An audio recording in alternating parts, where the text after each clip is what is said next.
আজকের ভোরবেলাটা ছিল একটু অন্যরকম, কারণ অনেক দিন পরে বাবার বাড়িতে যাব। অনেকটাই খুশি ছিলাম, আবার অনেকটাই মন খারাপ ছিল, কারণ আমার গাছগুলোর কে যত্ন করবে সেটাও একটা চিন্তার বিষয় ছিল।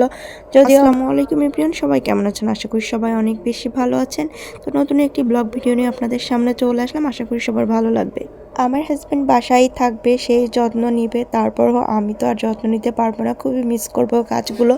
তো ভাবলাম যে ছাদে গিয়ে কিছু সবজি তুলে নিয়ে আসি, যেহেতু সবজিগুলো বেশ বড় হয়ে গিয়েছে। তো এগুলো আর পাবো কিনা, যেহেতু ছাদে সবসময় মানুষজন আসে, তো যে কেউ নিয়ে যেতে পারে। ভাবলাম যে এই সকালবেলায় সবজিও তুলে নিয়ে যাই। বাসায় চারপাশ ঢেকেছিল, শীতটাও যেন হাড় কাঁপ দিচ্ছিল। তারপর এই প্রচণ্ড বাতাস আর দাঁড়িয়ে থাকা কষ্টকর ছিল। তারপরও এই শীতের ভেতর শসা, উচ্ছে, টমেটো তুলে নিয়ে আসলাম।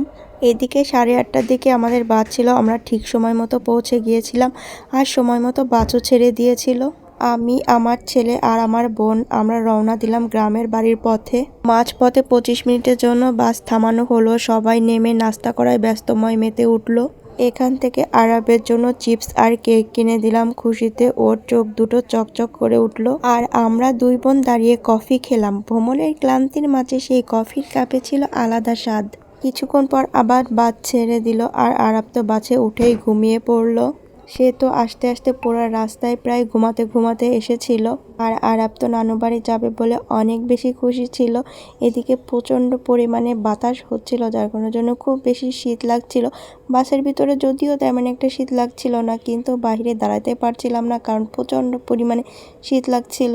এদিকে আরাবকে জিজ্ঞাসা করছিলাম যে তুমি কোথায় যাচ্ছ? ওকে তো ঘুম থেকে উঠেই সকালে তুলে নিয়ে এসেছি, ও এখনও জানেই না যে আমরা কোথায় যাচ্ছি।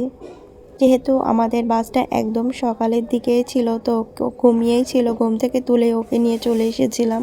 কিছুক্ষণ পর আবার বাস ছেড়ে দিল, আর আরাব তো বাসে উঠেই ঘুমিয়ে পড়ে পুরো রাস্তায় সে ঘুমাতে ঘুমাতে এসেছে, যেন এই যাত্রাটা ওর কাছে একদমই সহজ। ওদিকে জানলা থেকে বাইরে তাকিয়ে আমি দেখছিলাম পরিচিত পথ, বদলে যাওয়া দৃশ্য, আর মনে মনে অপেক্ষা করছিলাম কখন পৌঁছাবো।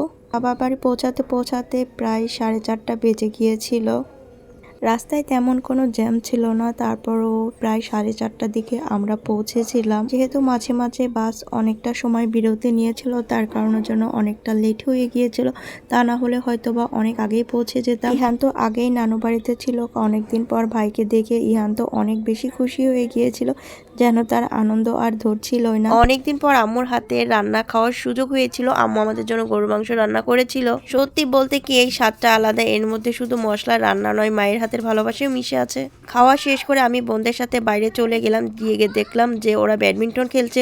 ওদের সাথে খেলতে দেখে আমারও ইচ্ছা হলো, আমি যোগ দিয়ে দিলাম। অনেক হাসি মজা, দৌড়াদৌড়ি, এই ছোট ছোট মুহূর্তগুলো আসলে দিনের ক্লান্তি দূর করে দেয়। খেলার ফাঁকে চোখে পড়লো ছাদের দিকে। ছাদে কাজ চলছিল, যেহেতু আমার বাবার বাড়ির কাজ এখনো পুরোপুরি শেষ হয়নি, তাই এখনো কাজ বাকি ছিল। শ্রমিকরা কাজ করছিল, আর চারিদিকে একটু কলহ, কিন্তু এইসবের মাঝেও আলাদা একটা আনন্দ আছে, কারণ ধীরে ধীরে স্বপ্নের বাড়ির কাজটা বাস্তবে রূপ নিচ্ছে। এরপর হঠাৎ করে চোখ আটকে গেল একটা জায়গায়। আমার বোন খুব সুন্দর একটা ফুল গাছ লাগিয়েছে। আজকের ভিডিওটি এখানেই শেষ করছি। সবাই ভালো থাকবেন, সুস্থ থাকবেন।